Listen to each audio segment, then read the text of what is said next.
onto that first page and get yourself in the top 10, it's really wide open right now, both in terms of qualification and the #1 spot. Estina finds some great beams early on there, going to follow it up with more white tags and going to knock off Hexpros. And that's going to be an elimination for him. 6 points so far. To get away, they're trying to hide in their own boxes, but Seventor keeping the pressure up. They're running out of mats as well. They're going to have to end this quickly as the rats through the builds are coming through. Vadil falling as well. Seventor looking for any opportunity he can. This player he's chasing is just barely getting out. The SMG spray comes through, and he takes a lot of damage, but he does take down Arcanix. Essex, though, decides, I'm going to stay back a little bit. I'm not going to overcommit. Anything could happen at that amount of HP. 120 effective HP is not that high. It could go in the other player's favor. Trying to keep the pressure up, and exactly, if he didn't take that, he would have been down even lower, and the pressure would have been back onto him. With the edits coming through, he will be able to get the shots and the spray on. Tyne is back and forth it goes, and Kha'Zix is going to go down. Bafo and the Marauders, he's going to have to eliminate those, and so he does. He gets the pressure off from the Marauders, but Bafo is going to go aggressive. He's got a crash pad to get in if he wants to, and that's exactly what he's going to do. Fall right in. The player right there in front of him. Nido going to try to make something happen, but Bafo was just too ready too soon. Now swapping on over here to Steelix, as again, zone is pulling towards central and south of the map. Authority in play, Lazy Lake in play, Gorgeous Gorge in play. Lots of little areas here. Steelix, ooh. Alex going down there. Not sure if he ate a hunting rifle shot or he's just walking around at about 20 effective HP. Yep, right as I say that, another hunting rifle bullet. It's going to be precision against just raw rate of fire here. And honestly, I'm a little scared for Podeside. It's going to take a monstrous charge shotgun shot to turn this around. And he can do it if Wolfies decides to overcommit. And that's exactly what he's doing. The shot's coming through, but he wasn't able to hit a good tag. And Podeside goes down, and that is a textbook Wolfies. Second, means it's going to be relatively exposed because the launch pad, you kind of need a little bit of resources on the backside if you're chased, because if you're not able to box up, it's really easy for an opponent to come through. You can see Mitros and Wolfies, two of the most aggressive players in Europe, with 60% of their eliminations in the third zone. And right as we talk about that, they face off against each other. And now I'm going to go back, taking my crash pads, and could continue to go aggressive. But he's already netted a lot out of this engagement. He's netted that extra 50 HP with that tag going in. He's netted a lot more. The pressure continuously being put here by Noah onto the enemy, who's trying just desperately to run away. Noah's got a third party coming up as well. Heads up play by Noah. He's going to take down Bad Sniper, who unfortunately got caught in a box that he didn't own. And now Ocean's Mythic Burst Rifle is going to be Noah's. Kind of a little bit more traditional Benji in this style, only sitting on 2 points after 2 games, but still plenty of time to catch up, and if anybody's capable of doing it, it's him. You see him find the harpoon there, but the player just able to cover himself and knock it fully alley-oop, but it doesn't matter. He says, I'll take the rebound anyway and slam it home. Freddy going down there. That's one elim for Benji, but if you check that map right there, there's about 4 or 5 other players in the immediate vicinity. He has to be careful. He's going to find one of them and then get beamed from the side, and now he recognizes the danger that he's in. Going to cover up and potentially try and resolve this fight with Tyne, as Kiko and another player are back on the side, and Clay is trying to put that harpoon to good use right now. I love to see it. Anytime you get the harpoon action involved, Benji picking up another elimination. Now we're going to swing back on over to Noah Riley. We saw him get that Ocean's loot. He's going to put it to good work there. A couple of white tags coming out. The 39 came through. Bad Sniper was the one who gifted over to him. Not quite able to hit that crash pad, but a good hip fire there. Still a decent amount of rotation to go through, and 60 players left in the lobby still.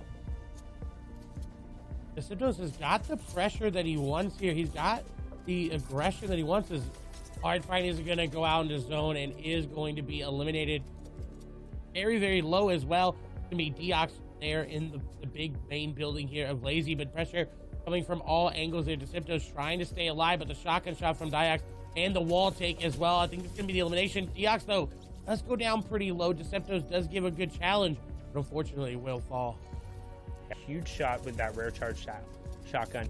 Not quite able to follow it up, but going to put to work his wall pressure here, both between the legendary SMG and the Oceans. A good job to back off back behind the stairs, but now the third party comes through. He wants to make sure he's the one who secures this elimination, and he will get it. Zestin going down there. Big refresh for Noah Riley. Plenty of wood and brick coming through, but no to top 50. You need to outlast one other player with this 4 HP to guarantee yourself one more point. Another crash pad comes through, able to cover himself with the edits though, and that player's right on the edge, and it's Wolfies who's trying to relentlessly get in, and he needs it. 104. In-game from Wolfies is going to be very scary to see. We haven't really seen much of it, especially when he's on his run, on this aggressive play style. We'll have to keep our eyes on that leaderboard and see where he ends up falling in that top left-hand corner. But on your screen now, Kensel is going to pick up elimination. He uses the crash pad. He went so aggressive on such low HP, but it felt like he had to. This is not the best situation he'd want to be in. Again, does have that harpoon so he can get into players' boxes. If they're not paying attention, it will one-hit all freshly built builds. As Benji's going to go in, the harpoon going to be the entry tool. His shots coming through. He is going to get the elimination, and he does pick up Cryox, our game one winner. And now on the back foot, he is getting pressured by multiple different angles. He's going to have to put some distance in between him and that player pressuring him. But the high ground doing it as well. Benji will hold on for the moment, but an elimination.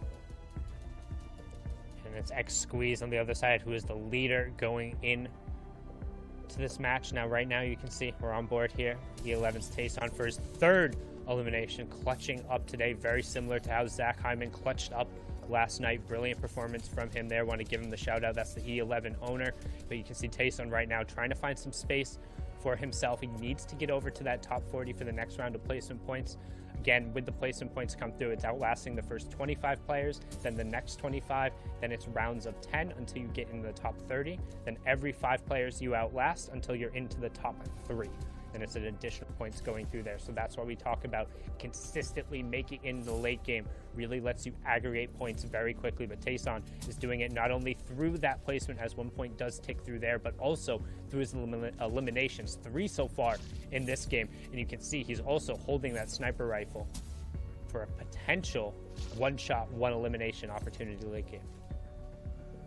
We saw him hold it last game, and this is very interesting that he's going to keep it this far in. He's actually playing really ultimate low, which is very interesting to see. He did box up at Launchpad because, as we all know in competitive Fortnite, if it goes down, it's going to come up. And you see Benji actually going down there just inside the top 40. So we talked about how he's trying to rack it up. 5 points coming in for him this game, 6 points pushing up total now. So trying to move himself up the leaderboard, but not going to be the huge explosive performance we saw him last week. As Bafo picks up light, and we close in on top 35 as well. Tayson trying to find some picks on the low side. Steelix getting rifle as well. Become legends. He will go down. Some white tags going on there, so Tayson knows this player is low. Going to be forced to burn utility, and he will get it. That is really good job making sure he's stuck with that one until he's able to get the elimination. However, because it was in Storm and he needed to rotate, no additional refresh going to come off it, so no materials or no chance to upgrade. You can see now Arion has the high ground, but a number of crash pads are going around to challenge. We're going to hop on board here with C1 Rusty L on the low ground. He picks up an elimination onto Spees, who, again, I believe wasn't first coming into this game, but more than likely start to fall out of that as these players continue their dominance. Rezon making it in game is going to fall there, unfortunately, as Rusty is trying to get some pressure on the backside, just like we saw Tayson do, but will not be able to capitalize on it. Got a player down below. He's taking some damage. He's going to go for the aggressive play. This player going to the box, and he waits for it perfectly. That's going to be an elimination on to save it. Who, making it to the end game, getting those placement points is looking good, but Rusty looking just a little bit better here. His build's looking so good, but they're running out. He's only got 4 builds remaining. That's not even enough for a full box. No, he needs a pick, and he needs a pick now. You can see him edit out now, trying to work back over to the old boxes, and now it's time to play a little bit of rat race. What can you do? Where can you find a pick? As Tayson takes down Andalex, and we close in on top 15, another placement point. You can see server catching up a little bit. Players trying to use whatever utility you can, and Tayson goes down there. Rusty ending the E11 players run at 16th. Stand up, picking up Nebi. Diablo trades over for kick name there, as now Rusty again looking for some space after he did get a couple of builds. Nice little edit there, pops the window open, says hello to Stana. That's not a nice little pie there. That's a tack shotgun coming through the face. And Rusty doing a good job again with another clutch low ground run, Clay. He is finding elimination after elimination that he needs. He's going to find another one here. This player was farming up. He's boxed him up. He could go in. There's a player right on the side. He doesn't see him. The RPG comes down. He takes a lot of damage, but he finds another elimination on the rotary. Rusty L is doing so well at finding these in-game impact eliminations. It is looking so good for him. someone who may have been unknown to many, but after this weekend will not be unknown to everybody else. He is putting on a show for us here today. Needs to get into that top 5, play some points. Wants more eliminations as well. There it goes. Intech going down. Presty looking for those low ground eliminations, which he's been so good at getting. Doesn't get a tag there, but will be able to continue moving forward as those eliminations they got earlier were so clutch in the mat department. Shots go through, but he is going to fall. Resguard going to take him down. I believe back-to-back elims there for Resguard, as Kira up on the high ground again does have Kid Shockwave launcher in hand. Resguard, though, taking a lot of damage from Rocky. Can't able to do it. The 2 HP clutch not going to happen. And this goes to heal off. Rocky's got it. He's in the box. Shots come through, and Zone going to tick him over. Rocky is going to be able to pick up the 2 elimination victory royale. That differential is going to be much tighter. Rusty here in 31 points, 10 eliminations. I mean, guys, this point spread is not that vast right now. It's so tight, and you see Tayson climb up from 8th to 2nd. He was the only, if any, on that top 10 in the previous page that managed to stick through. Look at Naito, falls down. Cyrox falls down, and new names are entering up into the top. Rocky, Refsguard, and that's pretty much the name of the game right now. It's such a close tie right here.